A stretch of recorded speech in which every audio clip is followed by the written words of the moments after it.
सुमित्राबाई बँकेतून मॅनेजर म्हणून निवृत्त झालेली एक अत्यंत प्रॅक्टिकल महिला. माझा नवरा हयात नाही. माझा एकुलता एक मुलगा आदित्य पुण्यात एका मोठ्या IT कंपनीत ₹1,25,000 महिना कमवायचा. गेले काही महिने आदित्य माझ्याशी खूप तुटक वागत होता. तो राधिका नावाच्या एका मुलीच्या प्रेमात पूर्णपणे आंधळा झाला होता. राधिका स्वतःला एका मोठ्या NGOची प्रमुख सांगायची आणि सोशल मीडियावर तिचे खूप फॉलोअर्स होते. मला पहिल्या दिवसापासूनच ती मुलगी आणि तिचे वागणे खूप संशयास्पद वाटत होते. कारण तिची नजर आदित्यवर नसून आमच्या अलिबागच्या त्या 1.5 कोटींच्या जुन्या बंगल्यावर होती, जो माझ्या नवऱ्याने कष्टाने बांधला होता. मी आदित्यला समजावण्याचा खूप प्रयत्न केला, पण तो ऐकण्याच्या मनस्थितीत नव्हता. तो अपमानाचा दिवस आणि मुलाची ती मागणी. एक दिवस दुपारी मला आदित्यचा फोन आला. त्याचा आवाज अत्यंत कोरडा होता. तो म्हणाला, "आई, मी आणि राधिकाने आज सकाळी कोर्टात गुपचूप लग्न केलंय. आम्हाला तुझ्या आशीर्वादाची गरज नाहीये. मी माझा मित्र पाठवतोय. त्याच्याकडे तू आपल्या अलिबागच्या बंगल्याच्या चाव्या आत्ताच्या आत्ता दे. आम्ही हनीमूनला तिथेच जातोय आणि इथून पुढे आम्ही त्याच बंगल्यात राहणार आहोत. आम्हाला कोणीही डिस्टर्ब केलेलं चालणार नाही." स्वतःच्या जन्मदात्या आईला लग्नाचे साधे आमंत्रणही नाही आणि वरून थेट प्रॉपर्टीची मागणी. हे ऐकून एका क्षणासाठी माझे काळीज पिळवटून निघाले. पण मी रडत बसणाऱ्यातली आई नव्हते. मी बँकेत आयुष्य काढलं होतं आणि माणसं ओळखायला मी पक्की होते. मी अत्यंत शांत आवाजात म्हणाले, "ठीक आहे बाळा, तू तुझा संसार सुखात कर. मी चाव्या आणि तुमच्यासाठी एक लग्नाची खास भेट पाठवून देते." सत्याचा स्फोट आणि 3 तासानंतरचा तो थरार. आदित्य आणि राधिका अलिबागच्या त्या बंगल्याच्या बाहेर गाडीत उभे होते.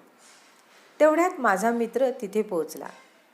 त्याने राधिकाच्या हातात एक मोठे कव्हर पार्सल ठेवले आणि तो निघून गेला. राधिकाला वाटले यात बंगल्याच्या चाव्या आणि प्रॉपर्टीचे ओरिजिनल पेपर्स असतील. तिने हसत हसत ते कव्हर फाडले आणि आतली ती फाईल बघताच राधिकाने अशी काही भयंकर किंचाळी फोडली की आदित्य जागेवरच हादरला. राधिका घामेजून थरथर कापत ओरडली, "आदित्य, तू तू तुझ्या आईला ही फाईल कुठून मिळाली? आपल्याला आत्ताच्या आत्ता इथून पळावं लागेल." आदित्यने गोंधळून तिच्या हातची फाईल ओढून घेतली. त्या फाईलमध्ये बंगल्याच्या चाव्या नव्हत्या, तर त्यात 3 धक्कादायक गोष्टी होत्या.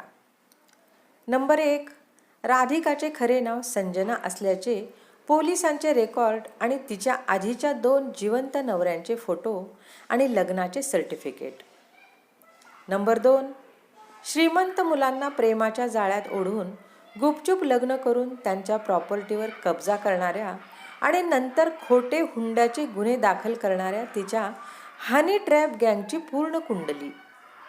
मी एका खाजगी गुप्तहेराकडून ही सर्व माहिती 2 आठवड्यांपूर्वीच काढून ठेवली होती. अलिबागचा तो बंगला मी कालच कायदेशीररित्या एका अनाथ आश्रमाच्या ट्रस्टला दान केल्याची गिफ्ट डीडची पावती होती. हे बघून आदित्यच्या पायाखालची जमीनच सरकली. तो राधिकाकडे बघत ओरडला, "म्हणजे तू माझ्याशी फक्त या बंगल्यासाठी लग्न केलंस?" आणि तेवढ्यात खरा धमाका झाला. राधिका पळून जाण्यासाठी गाडीचे दार उघडणार, तेवढ्यात बंगल्याच्या गेट बाहेर 3-4 पोलिसांच्या गाड्या आणि न्यूज चॅनलच्या व्हॅन येऊन थांबल्या. कॅमेरे चालू झाले.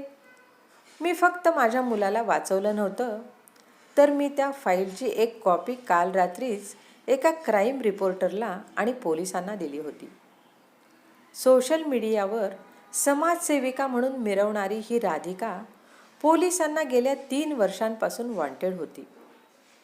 पोलिसांनी मीडियाच्या कॅमेऱ्यांसमोर राधिकाला बेड्या ठोकल्या आणि फरफटत गाडीत बसवले. आदित्य तिथेच रस्त्यावर गुडघ्यावर बसून ढसाढसा रडायला लागला. खोट्या प्रेमासाठी आणि माझ्यासाठी त्याने स्वतःच्याच आईला दूर लोटले होते.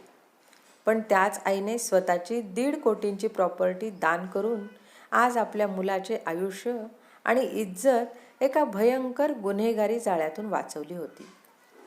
खोट्या प्रेमात आंधळ्या झालेल्या मुलाला आणि संपत्ती हडपायला आलेल्या भामट्या सुनेला आईने डोक्यालिटीने कसा शॉक दिला.